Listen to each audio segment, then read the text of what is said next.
Hello, everyone. This is Ruben, and welcome to REI Talk number 6.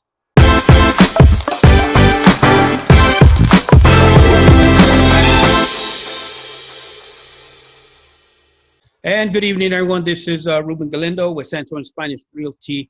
I'm out of San Antonio, Texas. I'm a real estate agent and real estate investor.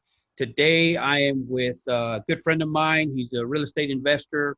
I've also helped him acquiring some properties, and his name is Joel Betancourt. Joel, thank you and welcome to the show. Thanks for having me. All right, great. Hey, I'm excited to talk to you, Joel, today. I know you've been in the business for quite a while. I've learned a lot from you personally, and also I've appreciated the fact that you've allowed me to help you acquire some property. So thank you for that, first of all. Thank you. Before we get started, why don't you tell the audience, just tell us a little bit about yourself. So I've been in real estate since, I was 16 years old when I started in real estate, actually. Wow. That's when I purchased our first property. I say our because I'm married with 4 kids. At 16, I started with my first property. And, it's evolved ever since. And it's been quite a journey. Wow. Congratulations. 16 years old. Wow, man. That's pretty awesome. I was 45 years old. So just a little different.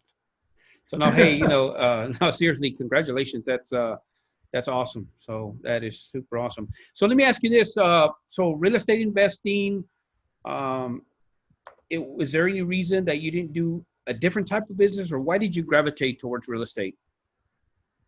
So it was actually, so I'll go back to the story I was just saying. When I was 16, I purchased 6 vacant lots on a tax foreclosure.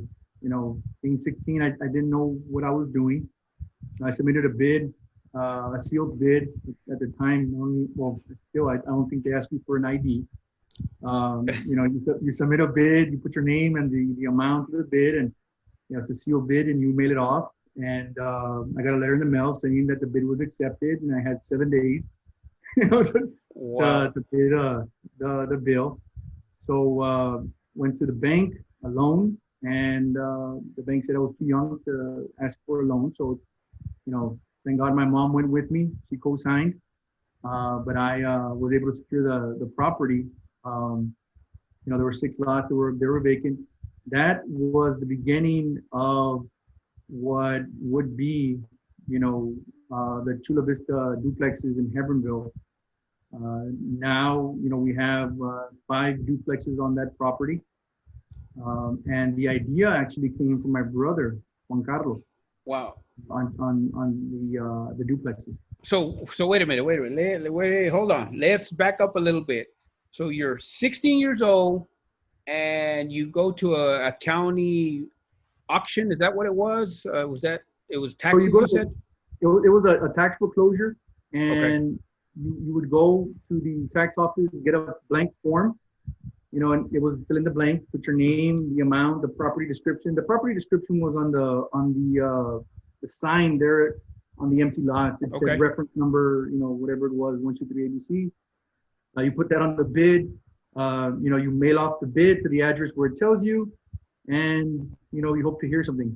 And so at 16 years old, you went over there, you submitted a sealed bid, and then I would assume you got either a phone call or a mail, a letter. I was gonna say, I don't know if there was email back then. I know you're not very old, but was there email back then? I'm not sure.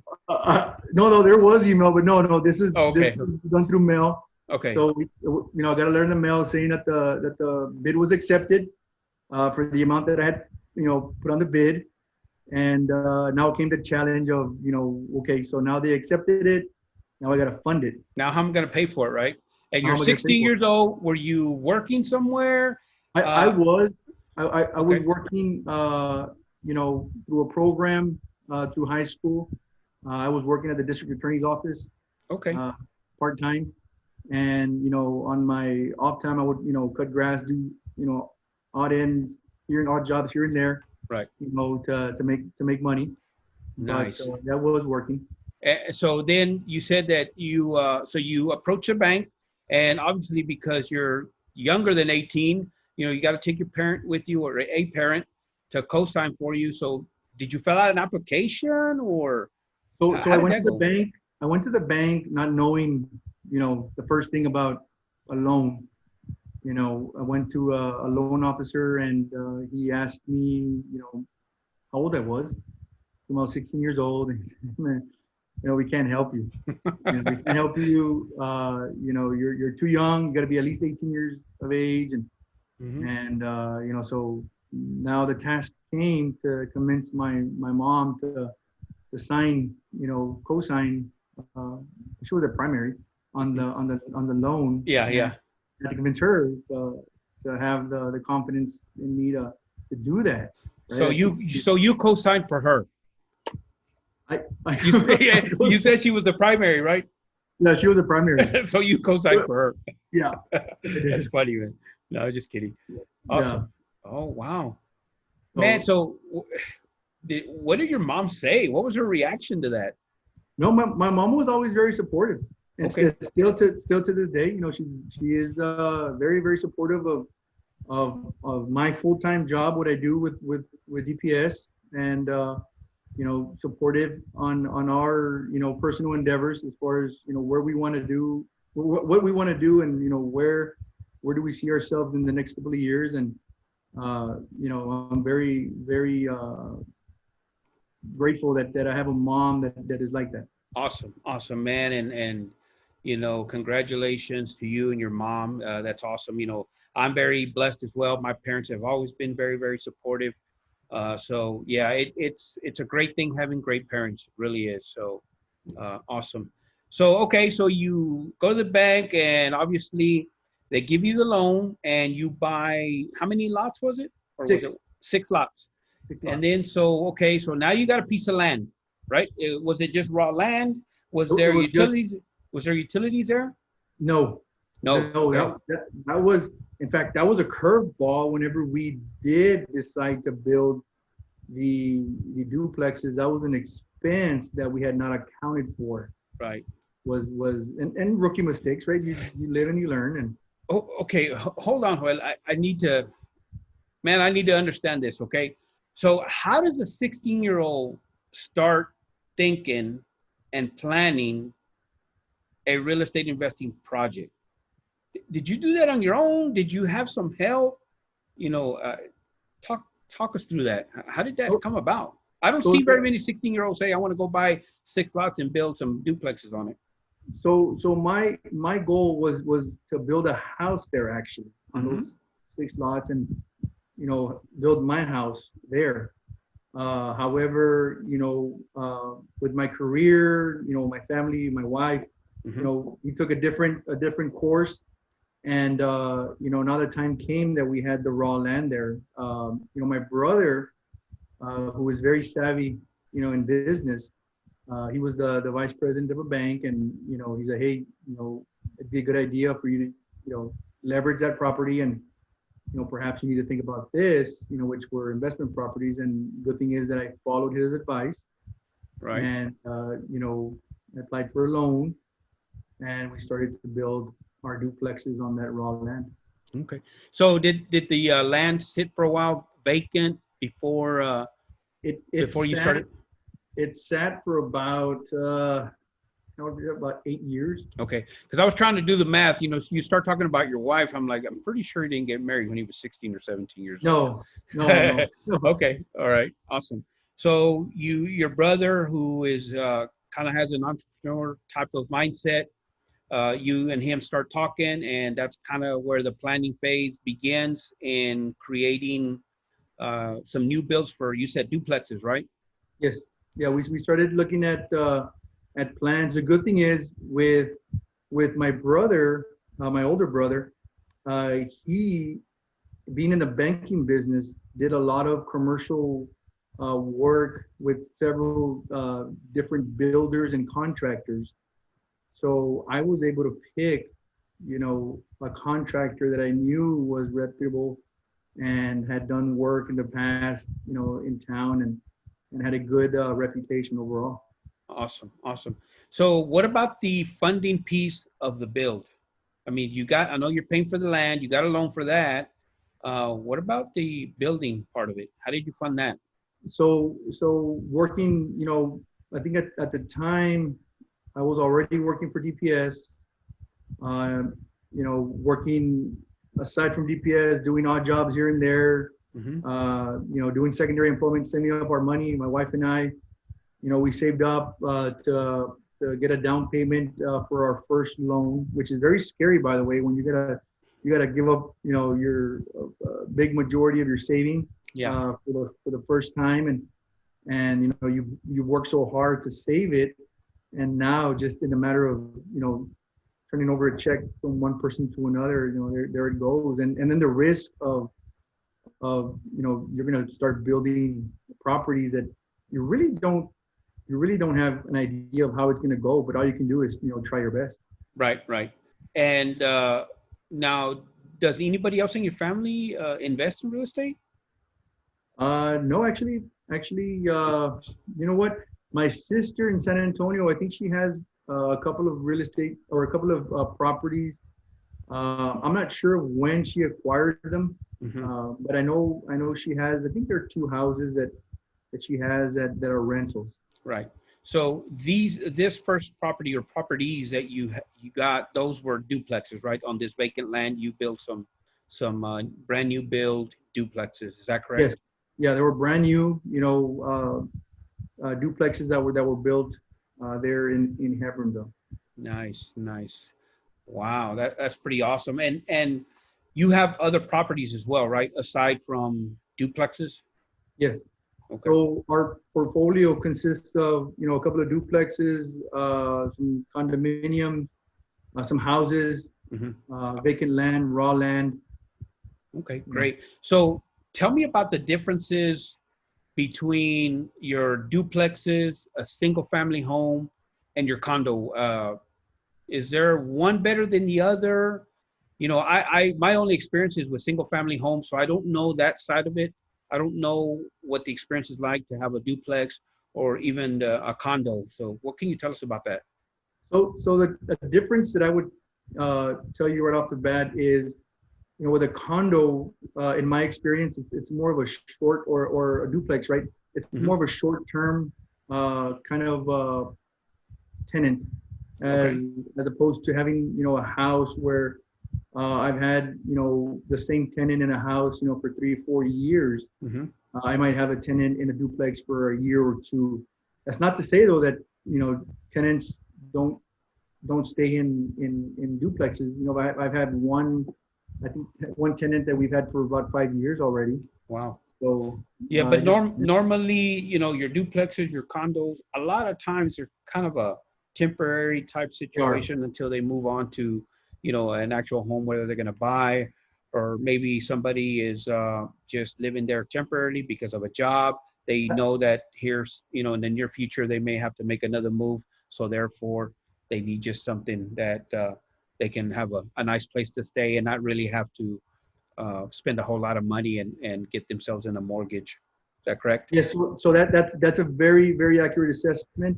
Being on the border, Hmm. being close to the border, we have a lot of law enforcement that come in and out Hmm. of our area, and for the most part, they're looking to do their time at their station, whether it be in Laredo or in this matter in Hebronville, Hmm. and they're there for a year and then they're out, because they can go back home or somewhere closer to home.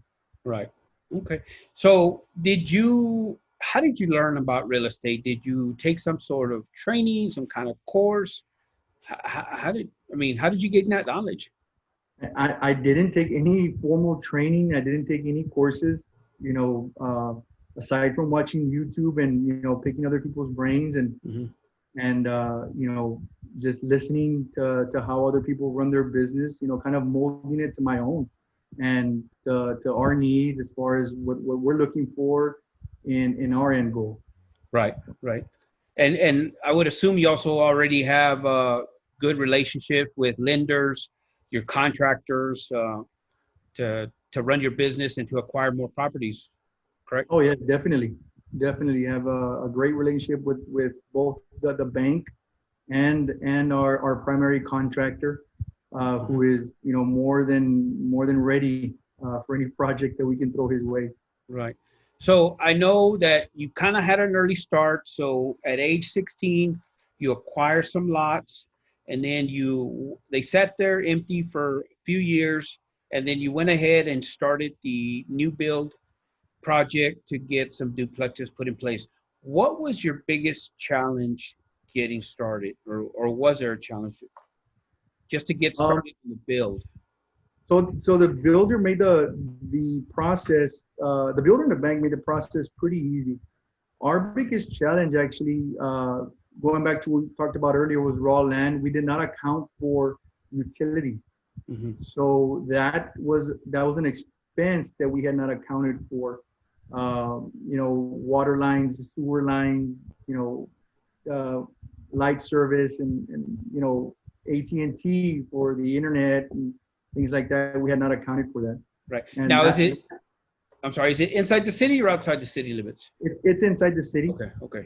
It's So inside I'm the sure city, that was, but the way the property is, it's closer to the outside of town, and the lines there was never any homes or anything on there, so there was oh, never any water lines or sewer lines that actually went to that area. mhm. Wow, You're- wow. So I know a lot of new investors, one of their biggest struggles is the funding piece of that. I know you kind of talked about it, that you already had a job. So did you go through loans? Is that what you did to fund your project? Yes, yes, we got a loan to fund the first duplex. From there, you know, started saving money, Hmm. slowly, you know, to start building other properties and other investments, and acquiring some other, you know, raw land and vacant lots. So I know you said earlier, you said you really felt it when you had the money you'd been saving, you had to grab a big chunk of it to put as a down payment, right? Yes. To start your project. So aside from that, what about when you signed on that dotted line that you were about to borrow however much money you borrowed for this venture that you had never done before and you had no training for as well, right? Is that what you said? How Yeah. did that make you feel? Was it, tell us about that. You know what? It was a very uneasy feeling, Hmm. because you don't know what's gonna happen, right? Right. But you know, if you're driven, motivated, and you know you're willing to put in the work, then you should have no issues or no problems with Right. being successful. Let me ask you this. Do you regret doing that? No, Absolutely not, right? So, absolutely. I'm glad to hear you say that because there's a lot of, I mean, I went through the kind of the same thing, when I was getting started and I was about to sign on that dotted line, man, I was nervous. I really was. I had bought a house to live in, but I had never bought a house to invest in. So here I am signing my life away on a property that I'm not even going to live in. And I know it needs repair work. You know, the property looked good, but I'm sure there was obviously some unknowns at the time. And then having to sign, for a lot of money, it was a little Yeah, nerve wracking. But it is, right? Yeah, I look back and I'm glad I did that. And the second time I had to sign, no problem. All right, where did I sign? The third one, okay. It gets easier and easier, right? it gets But easier and easier, but at the same time, you know, and I know you're very good at doing this, is doing your homework yes, before actually acquiring, or even trying to acquire the property. You know, right, you gotta do your homework first, and then it does become easier. right, right. I guess the emotion has a tendency to subside a little bit, but you're absolutely right. You cannot lose focus on the fact that you still got to do your due diligence. You still got to run your numbers because at the end of the day, the numbers have to make sense. If they don't make sense, then it possibly will not be an investment. It's going to be a liability, right? Right. It's not going to be an asset. It's going to be a Yes, it will liability. be a Right. liability. Correct. So that's what you got to be real careful with. So, so you had new builds and okay, talk to us or tell us about your property management. Is there a certain screening process? How did that go on your first go around? How does it compare to now, how you do things? Has much changed at all, or what can you tell us about that? So the screening process started off with a service. I think it goes through one of the, I want to say TransUnion. I think it was like $12 to run, The somebody's credit? name. It's actually like a tenant app that they used to have. Oh, okay. But what has helped me a lot is that my primary tenants are law enforcement officers.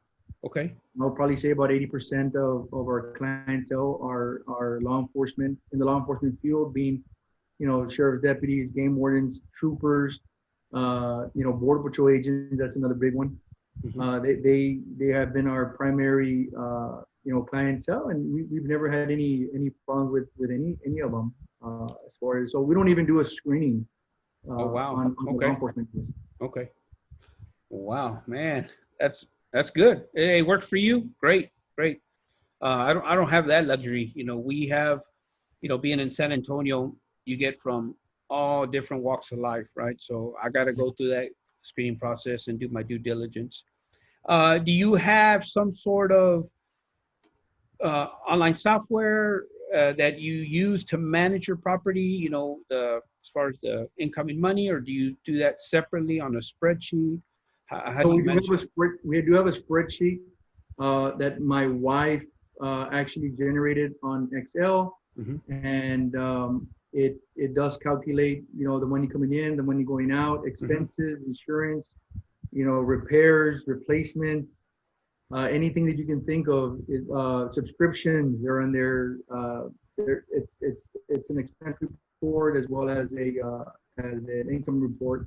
All right. So I know you've been a real estate investor already for a few years. What has been your biggest challenge, or what problems have you encountered that you've had to adjust some things in how you run your business? Is there anything out there that you could tell the audience, hey, I was doing this a certain way, but I learned through experience that now I have to do it a different way? Is there anything you can share with the audience that you've learned in your experience that you've had to adjust and change? I think the biggest one, aside from things that pop up, repairs and whatnot, I think the thing that changes the most is, depending on your clients, on your tenants, the time that you invest it'll fluctuate. It's variable, right? So there will be some times where I don't need to be involved, or I don't need to be as involved with particular tenants, and there's others that I have to be more involved. I have to get more insight into the daily, their daily stuff and what's going on, just keeping that rapport active, right? Right. It's just, but man. The time is the biggest variable, the management. Yeah. So since you self-manage, how do you market your properties? How do you do that gets you those phone calls, emails, text messages that someone is looking or interested in your property?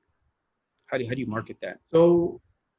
So we do use the local newspaper, and we do use social media. One thing that I can tell you is, because we have a great reputation, because our buildings are always in tip-top shape, we are constantly looked for as a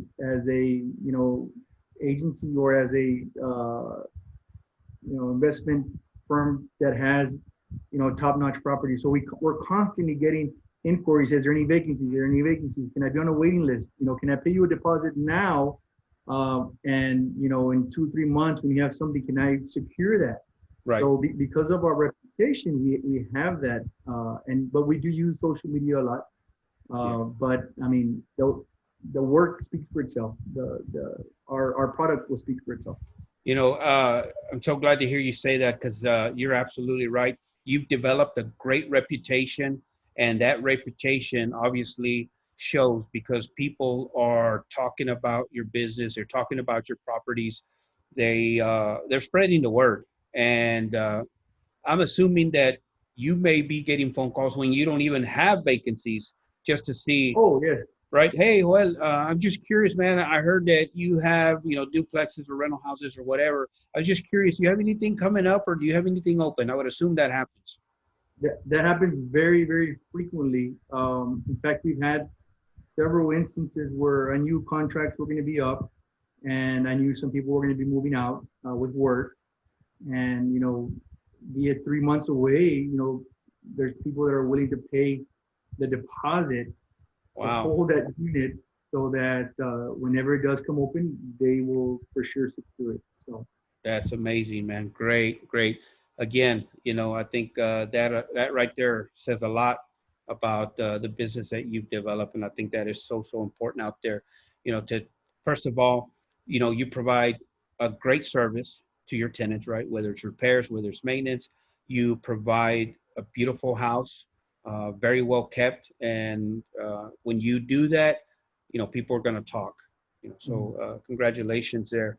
Um, so are you planning on acquiring more properties? Do you lean more towards duplexes, single family homes? What kind of where do you gravitate to? I really don't gravitate to either side. I actually just look at the numbers and see what makes sense.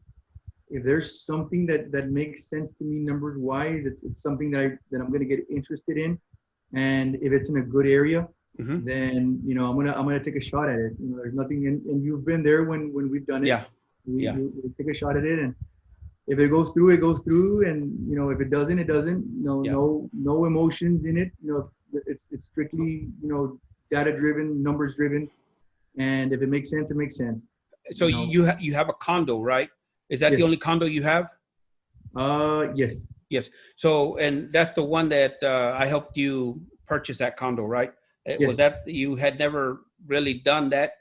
You hadn't No, invested that type of property, but that was and actually the first condo. It's actually the only condo that we have, but it's gone great. It's in a it was great a area. foreclosure. And what I remember about it really didn't need a whole lot of work.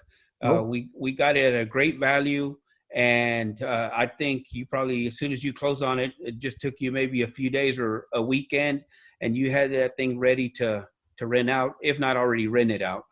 I think after we closed, the first thing I did was go to McCoy's and buy the for rent sign.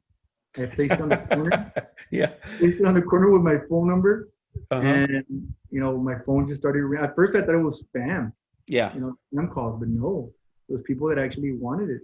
And I told them, hey, give me a couple of days because I need, I was gonna do some touch up on paint and do some minor, very minor cosmetic stuff Hmm. that be done. And they were like, no, just leave it like that. We'll take it. We'll just take it now. We'll take it now. And because of our work that we needed to do, it took about 4 or 5 days. Hmm. And if not, it would have rented that same day. That we Right. closed. The same day I got the keys. That is awesome, man. Wow. That's awesome. So, if a lot of the audience on this show is people that are wanting to get started or they're fairly new at it, so they're just trying to learn more. Uh, what would you tell a brand new investor that hasn't bought a deal yet? Would you tell them to go ahead and go with a single family home, a duplex, a condo? What would you say to them? I think the safer bet, if I had to say, was to start off with a duplex, being that you not only have two tenants, you have two different forms of cash flow coming in. Mhm. So if you have one vacancy, at least you have cash flow on the other, right? Worst comes to worst, you can be an owner occupied building where you can move in there, reap the tax benefits there, and rent it out later on. But I would definitely probably start with duplexes. Yeah. Because it's an easier thing to work at. Yeah, I kind of have a different thought with that. And at the end of the day, really, it all comes down to what are your personal goals. Right. I think a duplex is good if you're going to live on one side of it and rent the other side. I think that's a good move. Um, if you're if you're not planning on moving into it, and if you don't have any real estate investing experience, I typically tell people, hey, you might want to think about it. And this is why I say that. If you buy a duplex and you've never been a real estate investor, you've never managed a property, you don't know anything about it, You don't plan on living on one side of it. You buy this house, you get it rented out, or you don't get it rented out. You get things started, and down the road, you realize, you know what? This is not for me. I don't want to be a landlord. I thought I did. I thought it was cool, but nah, this is not going to be for me. So now the next thing is I need to get out of this property. And this is just my personal opinion. Everybody thinks differently, but my personal opinion is that now you may have put yourself in a situation that if you're lucky, if you're going to break even, or you maybe even lose a little money. And this is why, because when it comes to duplexes, probably more often than not, people that are looking to buy those are typically investors. Mm-hmm. Or people that are trying the strategy of moving in one side and investing on the other side. So it's in some form or fashion, it's an investor. And do investors, because you're one, do they want to pay market value or do they want a deal? They want a deal. They want a deal. So that's why, I tell people that. I said, it all depends on what your personal goals are.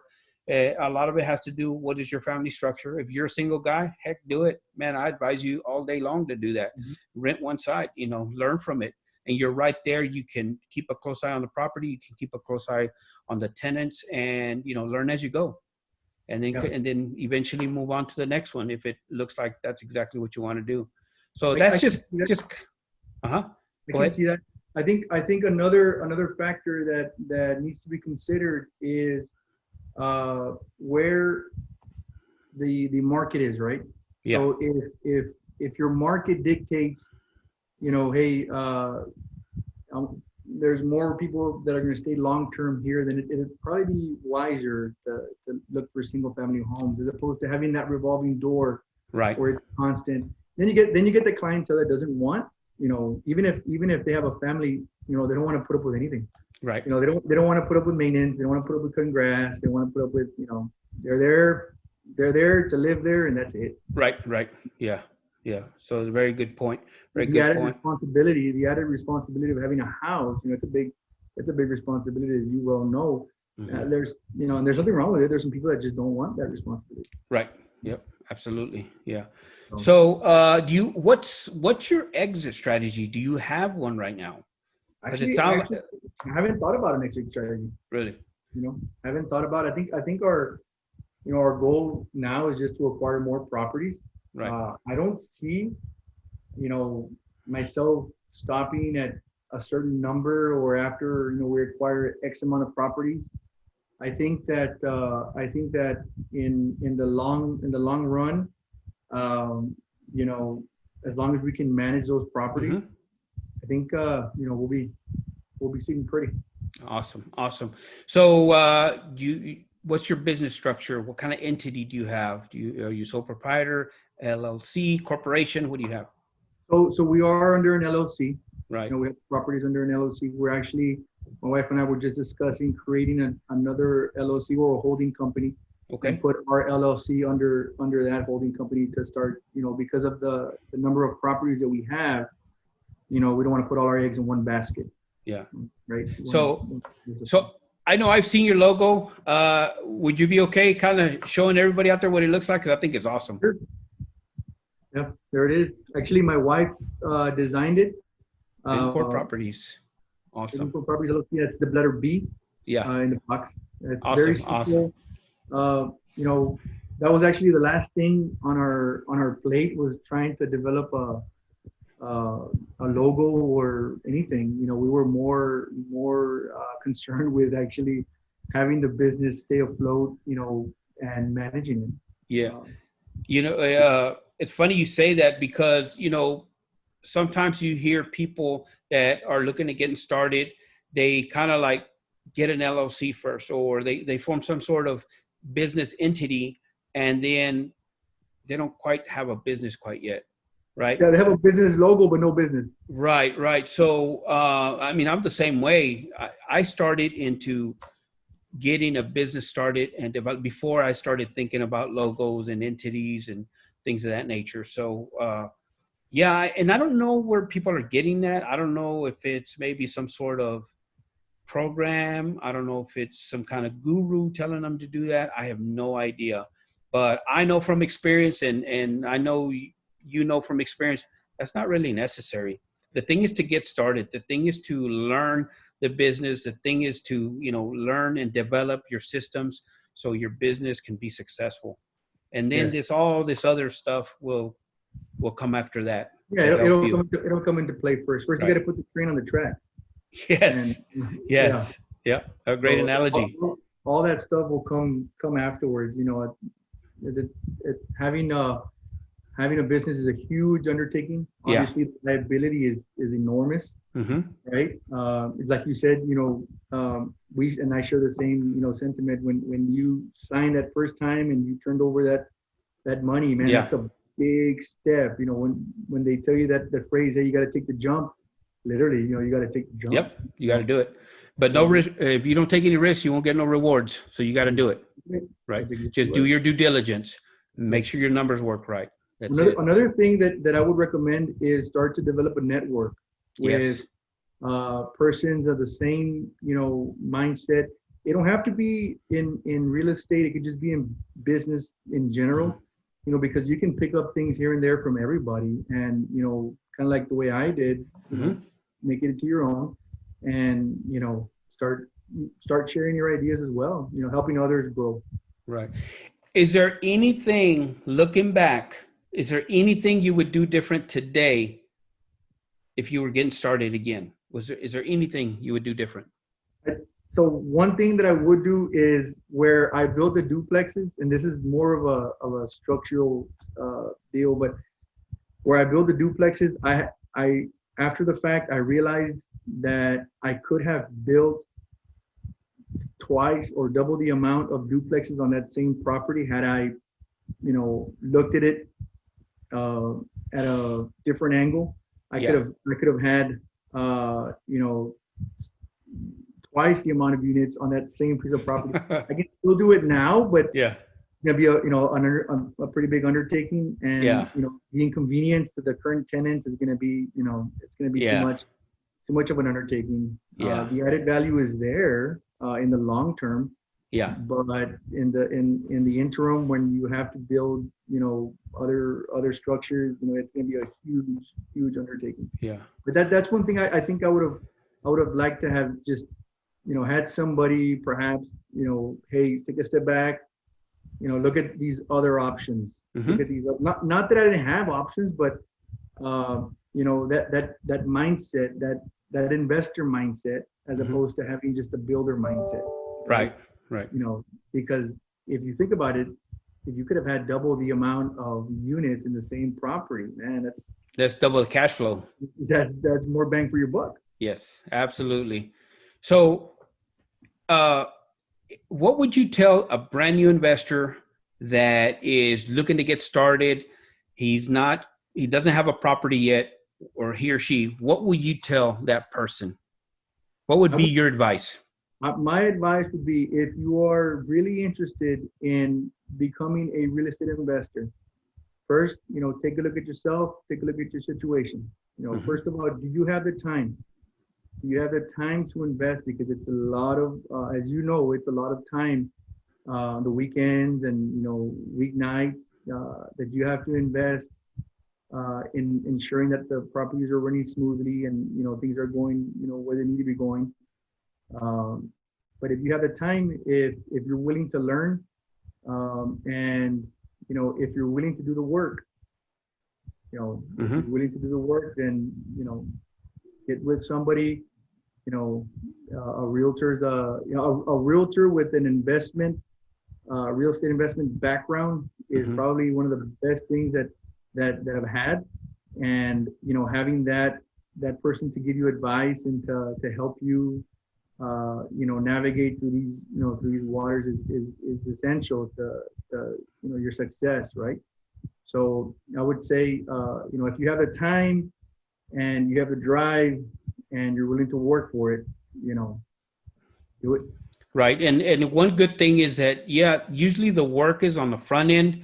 Once you have your systems in place, once you have your property up and running and ready to go, things do tend to slow down a little bit. and so that's a good thing. It's not always a go.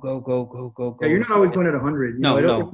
That's the luxury of having real estate property. Right, because it's you passive. You go at 100, and then a couple of months down the road, you're going half speed, 20 miles an hour. Yeah, going slow because it's a marathon, right? Yeah, not a race. Yeah, exactly. So, is there anything else that we haven't said or talked about that you want to make sure that the audience knows? Is there anything we may have left out? We went over, making sure the numbers work for you. Having that drive, having that ethic, networking. Yeah, networking. Networking, and I guess one thing that has helped me a bunch is having the support of my wife. Yes.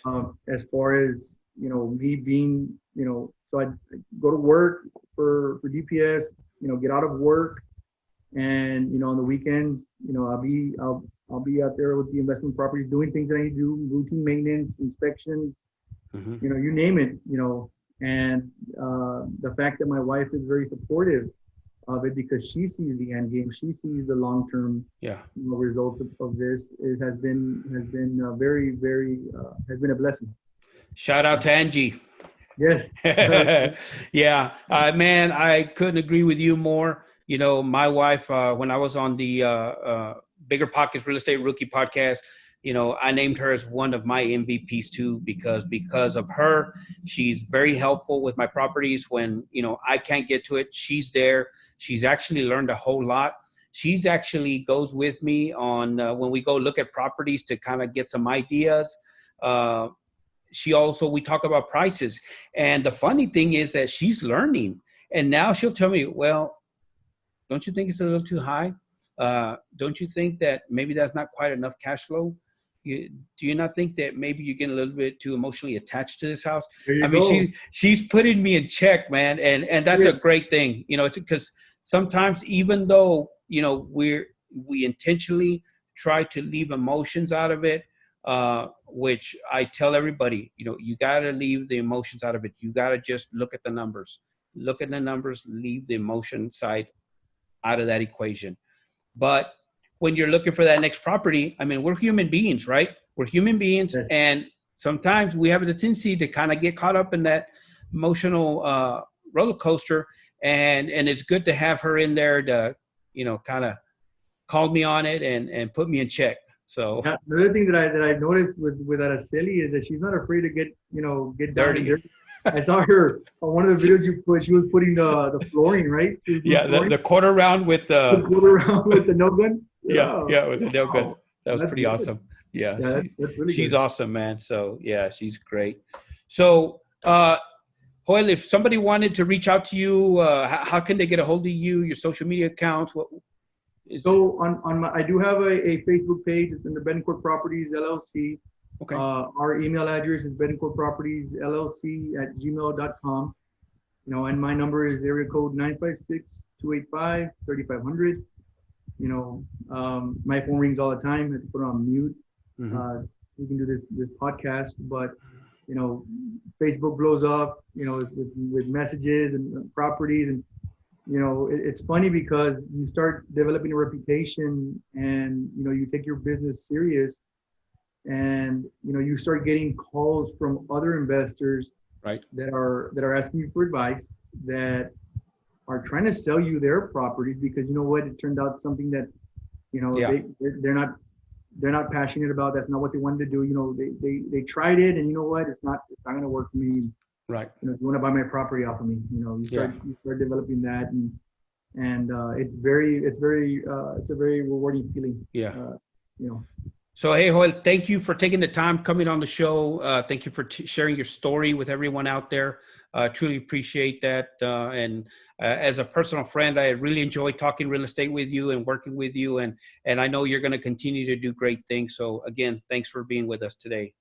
Thanks for having me. I appreciate it. Hey, folks, so that kind of wraps it up today. Hope you guys enjoyed this show. Please be sure to subscribe and hit that bell so you get notified when the new videos come out. Also, I have a website. Go to www.sanantoniorealestateinvestors.com. Again, that's www.San Antonio Real Estate Investors. Until next time, happy investing. Good night. Thank you.